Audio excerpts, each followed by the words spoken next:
Brother పేరు శ్రీనివాస్. శ్రీనివాస్. చేవెళ్ళలో ఎవరు గెలుస్తారు అనుకుంటారు? కొండనే గెలుస్తారు. కొండ డైరెక్ట్ ఇంకో ఆలోచన లేకుండా కొండ అంటున్నావు. కొండనే గెలుస్తారు అన్న. కొండకి మెజారిటీ ఎక్కువ మా దగ్గర. ఎందుకు కొండకి ఎందుకు మెజారిటీ ఎక్కువ ఉంది?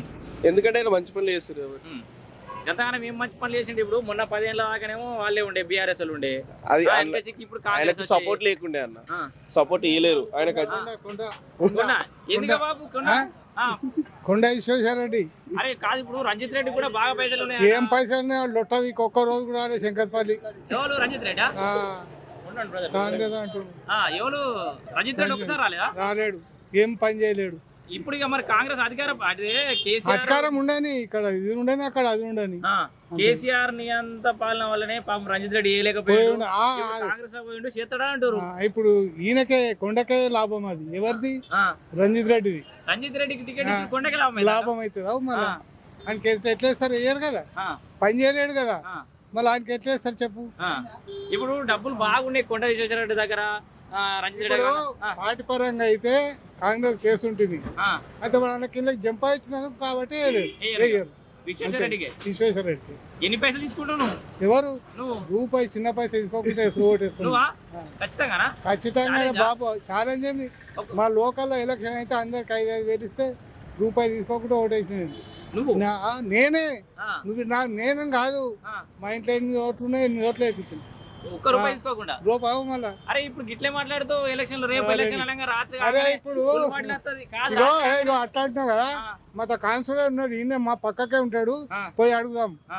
నేను 1 రూపాయి తీసుకున్నట్టుంటే దానికి ఏమంటే నిఘా ఎత్తా నీ మీద. నేను రేపు ఎలక్షన్ అనగా ఒక్క రూపాయి ఎన్నికలు వచ్చినప్పుడల్లా మస్తు ఊర్లు తిరుగుతా, ఇట్లే మాట్లాడతారు. ఫుల్ పార్టీ తీసుకుంటారు భయ్ మస్తుగా. అందరికి అట్లే ఉంటది గుణం. కింద పెద్ద మనిషి చోట్ల ఇప్పిస్తాను రంజిత్ రెడ్డి. నేను ఇంతవరకు నువ్వు బచ్చగాడు ఉన్నాము కన్నమూట, కానీ నేను అప్పటిసారి ఇంతవరకు కూడా 1 రూపాయి తీసుకోవాలి ఎలక్షన్ లో. ఇంతవరకు నేను ఇప్పుడు 1 రూపాయి రంజిత్ రెడ్డి ఎవరైనా పంపించి 10 లక్షలు 10 లక్షలు 10 కోట్లు ఇచ్చినా తీసుకోము. ఆరేపో దొంగ పుక్కవి. మన కష్టపడి సంపాదించుకుంది మనది. అంతేనా? సొమ్ము తీసుకుంటే అది మంచిది కాదు. అయితే ఆ సొత్తు కూడా వాంది కాదు, ప్రజల సొత్తే, తీసుకునేవాల్సిందే. కానీ తీసుకొని వేస్తే మనకు వాల్యూ ఉండదు తర్వాత. అంతే. తీసుకోము, ఇవ్వండి 1 రూపాయి తీసుకోము. ఓటు పక్క ఎవరికైనా దానికి ఇస్తాం అంతే. ఇప్పుడు సరే కేంద్రంలో ఎవరు ఉండాలంటే? కేంద్రంలో ఆయనే ఉంటాడు, ఇక మళ్ళీ ఆయనే ఉంటాడు. కాకపోతే 3-3.5 కంపల్సరీ వస్తుంది. 300-350 సీట్లలో వస్తాడు. నువ్వు రాసుకోవచ్చు. తెలంగాణలో బొత్తు 17 సీట్లు ఉంటే అందులో 2-3 వానికి 2-3 ఇంటికి వచ్చారు.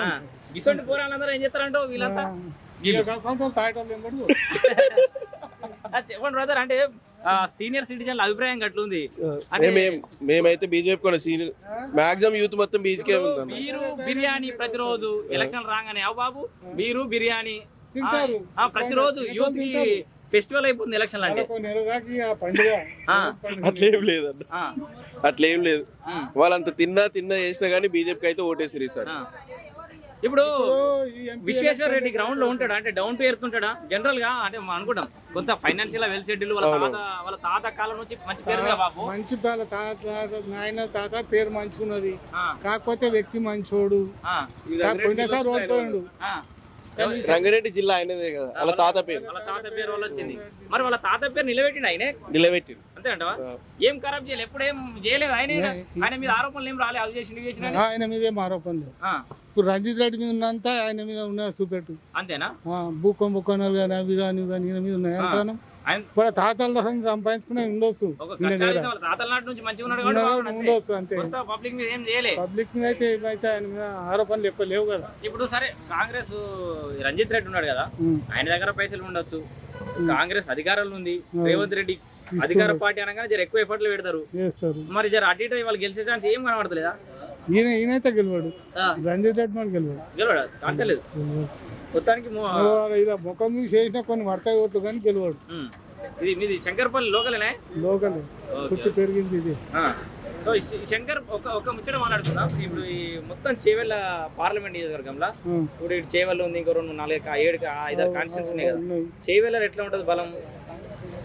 చేవెళ్ళ వరకు సేవల వరకు అయితే ఇన్నదే ఉంటుంది 3 విధాలకు అయితే ఇన్నదే ఉంటుంది. ఇప్పుడు ఈ పోటీ ఎవరిద్దరి మధ్యలో ఉంటుంది అంటూ పోటీ పోటీ ఇద్దరికి ఇంతే ఉంటుంది. ఉంటే వీళ్ళిద్దరి మధ్యలోనా కాంగ్రెస్ బీజేపీకేనా కాంగ్రెస్ బీజేపీ ఉంటుంది. ఎందుకంటే ఆయన ఉండదు కలసాని యాదవ్ అని పట్టుకొని పోవాలి ఇద్దరు పక్కకి వెళ్ళి అంతేనా అంతే. వాడికి ఏం శాతం అయితే ముసలాడు అయిపోయాడు, వాడి నుంచి ఏం కాదు, వానికి ఏం వేరు కాకపోతే 2 ఉడికే ఉంటుంది.